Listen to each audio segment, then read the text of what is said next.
Welcome to the Nonprofit Report, your update on nonprofit organizations, issues, and leaders. I'm your host, Mark Oppenheim. Today, we're looking at an amazing organization that is founded on a theory of change and empowerment and self-sufficiency, of course, for youth exiting foster care, with our special guest, Thomas Lee, CEO of First Place for Youth in California, and of course, always expanding to serve new markets. Thomas, it's great to see you. Thank you so much for joining us. I'm so excited. Mark, the excitement is mutual. Good to see you. Good morning, and greetings to your entire audience. Looking forward to the conversation today, talk about First Place and how we can create the conditions for change.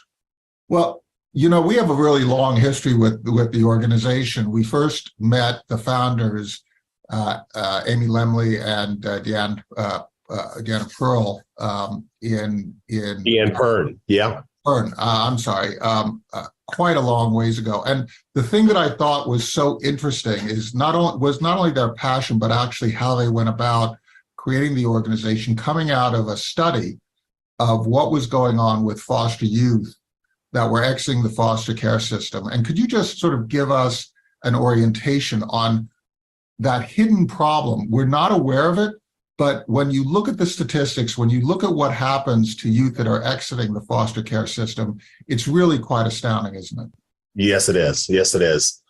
So they saw a problem and decided that they needed to come up with a solution. The problem was, at the time, here in the state of California, we have the largest foster care system in the country, and tens of thousands were exiting foster care at age 18 with no place to go, and with the expectation that they would go off into the world and find gainful employment and find housing and be able to take care of themselves at the tender age of 18.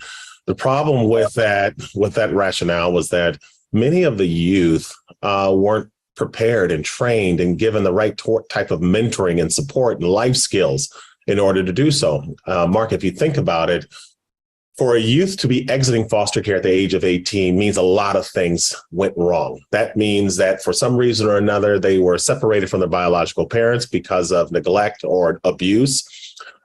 Two, after that first encounter or incident, there wasn't a plan to get them reunified, or that plan didn't work out. Then there was no one willing to step up that was in the extended family that was willing to take that youth in and raise them as their own. And then there also wasn't an adoptive family or foster family that was willing to take and love and wrap their arms around those children and say, we're going to be committed to you until you're ready to go off into the world on your own. And so for our youth to fall through all of those nets and gaps, then we have them where we meet them at First Place for Youth at 18 years old. And that's where we feel like the work needs to start anew, and we create a whole new intervention.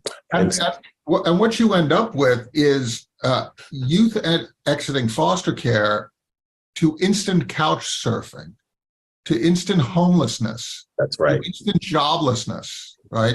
You might have had a young person who has had an uneven education and doesn't have certain skills that you would want them to have for the job market. Executive function skills might have not have been conveyed, right? And then you have the whole issue of exploitation of young people. And so when you start to look at the statistics of what happens between 18 and then 26, you start to see sort of a lot of interactions with social service organizations, with law enforcement, with all sorts of different agencies that are there to deal with adults now who are part of the great sort of cared for cluster. How do we prevent that?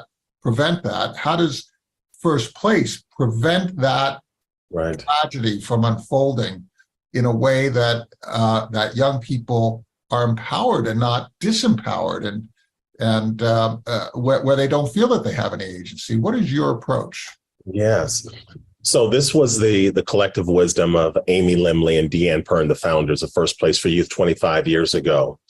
They began with the idea, like, let's create the primary foundation for safety and security and growth and you begin that with providing them with providing a young person who's coming out of foster care with a safe place to live. Give them an apartment that's fully furnished, just like you would give your own child when they're going off to college. Housing first, right? Housing first. In this respect, housing first, and then you couple it with lots of support services to go along with the housing. And those support services are all focused on teaching the young person about life skills, healthy relationships, helping them find their first job, helping them get enrolled in college, make sure that they have the right tutoring and educational support so they can actually excel once they get into college and finish the classes that they start. It also means being a person who's going to be there unconditionally when the youth makes mistakes over time. And that was the beginning. That's the beginning of First Place. That's the beginning of what we have in the state of California called extended foster care, where a young person can stay and get these kinds of supports all the way up to age 21 and even up to age 25 if they need it. And that's how we do this. And the key piece for us at First Place, the secret sauce of sorts, is that we utilize, we take all of that direct support that we give them, we evaluate it to the very tiniest part, and we're always looking at how we can learn to get better and innovate from the knowledge that we gain through our data and evaluation team. And then we take that information to not only constantly keep changing the way we provide our programming and our services, but we use that information to advocate at the state and local levels to make sure that policies are supporting the needs of youth. And so that is the triumvirate of the work that we do at First Place for Youth. It's a part practice, part evaluation, part policy. And those three is how we have been able to make a huge impact throughout 6 counties throughout the state of California, the counties who have the highest need. And I'm talking about San Francisco, Alameda, Contra Costa, Solano, Santa Clara, and Los Angeles County. There's also a theory of change and how do you engage with people that is integrated into your model. So first, it's not an event, it's a process. That's right. I mean, that underlies everything. Secondly, while you might have replicable elements from young person to young person, it's the individual, not a system. It's not just, you're coming in and this is the system conform. Instead, you're meeting the young person halfway. You're providing a system. You create expectations. You demand certain responses, but you look at the one person, and you deal with that one person. And that's more of a familial approach rather than a systems approach. That's right. That's right. And the other thing is power. It isn't just like the agency or the adults have the power, right? If that's going to happen, it becomes a system and it just sort of falls apart. That's right. How do you navigate the power dynamics? Because you can't really be doing all the things that you and your wisdom thinks is right, because for that individual, it might be wrong. And that person also has a say. How do you deal with that when you're dealing with a young person? That's right. So, I love that you pointed out the system aspect, because that's a new prong of our work that we have been very intentional about building out here in the state of California and also around the country. And so if I were to back up a second, I've always operated from a maxim that we need to be hard on systems and soft on people. And so when it comes to the actual delivery of our services, it is about understanding that each and every one of the 600 or more youth that we serve in our direct My First Place program with housing and all the support services, we have to treat them as individuals. We have to have the right levels of empathy and patience and be able to give them time to grow and learn until they learn how to take care of themselves. And on the system side and that power side, we're always contending with some of the strictures and regulations and the lack of resources that we're getting from the public side. A lot of our funding comes from the state and county government, but it's never enough to cover the whole cost to do this work well. And so it's incumbent on us to make sure that we are continually turning the screws on the larger system, but at the same time, making sure that we're building strong, engaging relationships and community with the youth and using their voice to help us make the case for changes in regulation, changes in policy, help us advocate. A couple of weeks ago, I was in Sacramento with about 8 of our youth, and we were talking to state legislators about upcoming bills that we need their support on that could materially change the trajectory of so many foster youth, not just that are living and getting supported by First Place for Youth, but for foster youth across the entire state of California. And so that's, again, where we have this multi-pronged approach, where we're thinking about how do we continually have a fidelity and sensitivity to the needs of the youth that we have in program, but at the same time, understanding that we have to always continue to push the envelope when it comes to how systems are supporting our youth. And that, I think, probably is a good segue to something that I think is really exciting about First Place for Youth, where our work is not self-serving. Again, I want to hammer that point home. Our work is all about how can we serve as many foster youth as possible. And sometimes we do it indirectly, and that's done through our systems change work. Right now, First Place for Youth is not only based here in the state of California. We have a presence in 5 states around the country. We're in Mississippi, North Carolina, Ohio, Massachusetts, and also New York. We're currently also in talks with the state of New Jersey.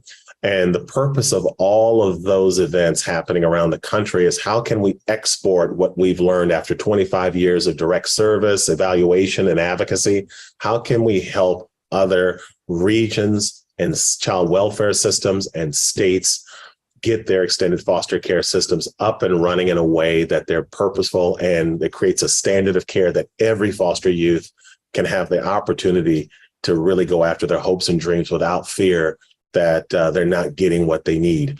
And I think one of the things important to note about this is that the reason why we feel like this is so important right now, there are 33 states in our union that have extended foster care services. Many of them have yet to put together a system of care that is working.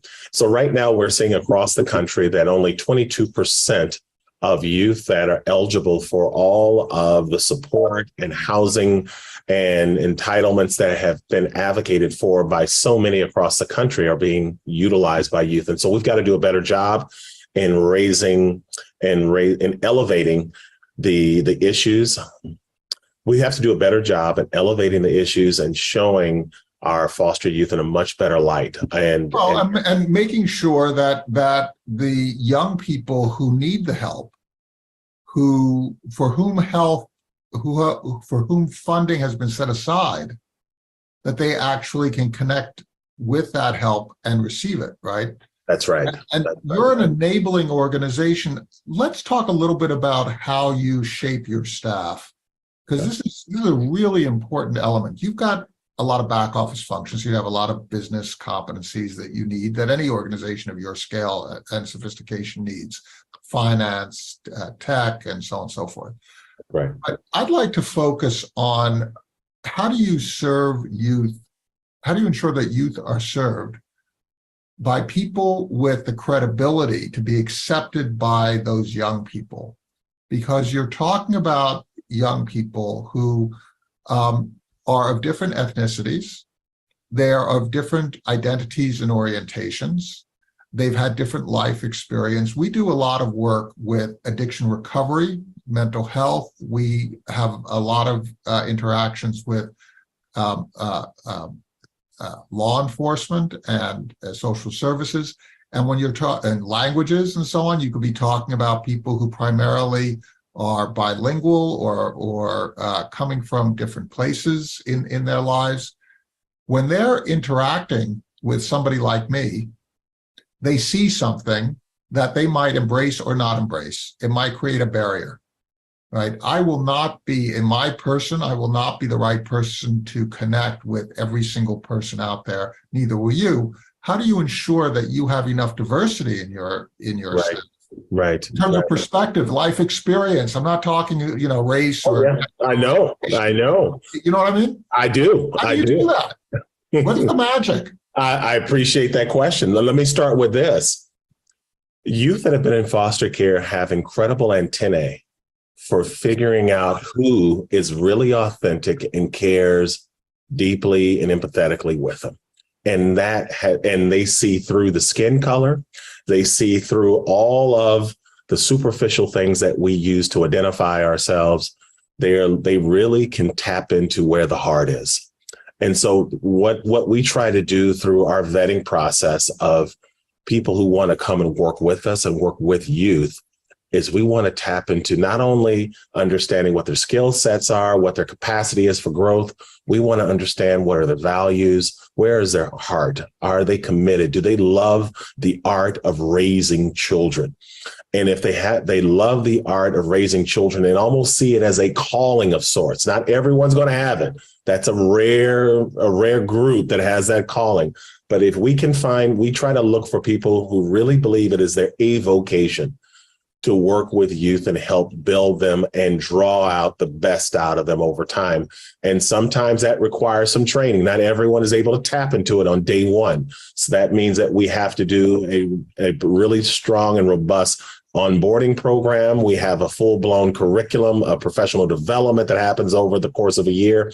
But it also taps into like how wide of a net are we casting to find those rare people that really love the art. And you're training your people, you're bringing them through a process as well. When you're interviewing them, you are looking at them through the eyes, not only of the organization, but also as through the eyes of youth. So there's kind of a parallel view that you're looking at, right? And then you're That's also right. shaping education so that you can meet that individual where they are and provide them with the support they need so that they in turn can provide youth.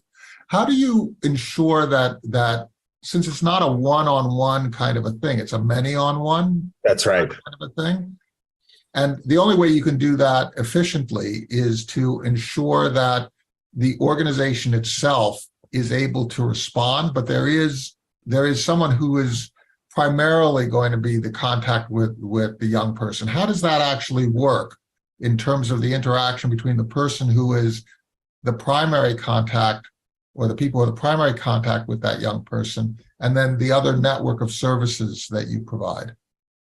Well, let me just start by saying, Mark, if you ever need another job, we'd take you on in a heartbeat because you have such a acute understanding of how we do things internally. You would jump in and hit the ground running on our team. So let me say the first thing to start is building relationships and trust with our youth. And like you said, we have multiple people. We have 3 dedicated professionals that are focused on each and every youth. One that's called our youth advocate. We have another one that's focused on education and employment, another that's focused on housing. And the primary person is that youth advocate. That youth advocate is the one that is giving the high dosage, high touch relationship building work where they're meeting with you several times a week in their apartments, in the community, showing up consistently and following through on everything that they're supposed to. That's where the beginning of the foundation, that relationship begins. How many of your staff have themselves been in foster care or interacted with the system? Let me tell you, we have a high percentage of staff that have lived experience in the foster care system. If you were to ask me what that total numbers, I couldn't give you anything but approximation. But just let me say this: not only do we have staff throughout the organization, horizontally and vertically, that have lived experience in foster care, even on our board, we have a high percentage of former foster youth that are serving as a part of the governance of the organization. So it is something that we've invested in and feel like it's incredibly important for us to deliver our work and also continue to hold us accountable for being able to make sure that we're following through on everything that we promise through what we believe will make the kind of impactful changes that will help set these young people on a whole new trajectory. That's so important. So you're taking a strength that is inherent in the community, and you are combining it with other people with other strengths to create a solution for the community. It's really a solution that comes out of the center of of these collaborations. And it is not something that is coming in from government or from the outside. It actually comes from within the community. So as you expand, and you're talking about expanding to other states, how do you ensure that that aspect, that you're coming in from the heart of the problem, that you are solving, the heart of the challenge that you are solving, and so the people who are doing the solving are able to hit the ground running in ways that I really can't. You're very generous, but really that they're coming in when you're talking about New Jersey or Massachusetts or some of the other states that you mentioned. How do you actually plant that seed, identify those collaborators, and start to set up an organization? Great question. So it begins with a level of recognition from people who could ultimately become ambassadors and champions for change in some of the other regions where we serve. You have to first understand what the issues are in your own backyard, in your own home. The geographies, right? That's right. Everyone has different issues. Again, we have representation in Midwest, South, East Coast. The conditions are different in everyone. There's different political climates in each one. There's different drivers for everyone. So first is identifying a champion, somebody that understands or has a thought about what some of the issues are. They have also analyzed some of those issues, and they have taken a step forward and said, we want to change this. We want to do something different and better than what we've been doing. We're failing an inordinate amount of young people by the current way that we're delivering these programs. There's an understanding of the lay of the land, right? Yes. There's the credibility on the ground, but there's also an understanding. They have to have the appreciation of where there is a deficiency that you can make up. That's right. They're actually looking at you, the people that you're bringing in, they're looking at you as a vehicle for them to solve a problem. And that's the thing that creates the basis for an agreement that person might join your Absolutely. team. And typically from that point, once they come to that recognition about what they would love to see or reimagine in their own backyard, that's where we try to come in and introduce ourselves as being willing to take a look at some of the assumptions that they're making. We come in and do a deep analysis and a scan of what the lay of the land is in their region or their system. And then we come up with some recommendations. And those recommendations have ultimately yielded in deeper work to transform how those systems are working, to figure out how do we make sure that we pull the right levers to get the right funding from the federal and state level to pour in to subsidize the work. How do we also train and get certain staff thinking differently and more purposefully and intentionally about how youth are served? And then finally, how to make sure that all of this is codified so it can play out over time once we back out and let them do what they know how to do best. And there's a mutuality here. You're not coming in as the organization that has a solution trying to imprint. You're coming in to understand what they know, share what you know, and then together shape an approach that works for that particular state, that particular region, that particular city, and particularly those youth that you wish to serve. Absolutely. And you asked a question earlier, Mark, about the power aspect. A part of our analysis and developing recommendations involves bringing the youth voice into the conversation to co-create the new design or the new solution for how that a particular child welfare system will be reimagined. And so by having those voices, that's where we are taking the power and utilizing the strong imprint of youth thinking to figure out what they're experiencing, let their own experiences drive the changes that everybody wants to see. And that's what really makes this work so worthwhile doing. And of course, we're always looking for others and other ambassadors and champions to join us in this effort. We're not going to be satisfied until we see the like I mentioned earlier, there's 33 states that are actually providing a form of extended foster care. The remaining are still hedging whether or not that's something that they want to do. The question for us now is how do we make sure that we get ourselves connected to each and every one to help inject a virus for good. So that way there is a real extended foster care system that is the lay of the land. It's set up for all foster youth, no matter where they live in the entire country, so everybody can get the services that they need in order to be healthy and whole.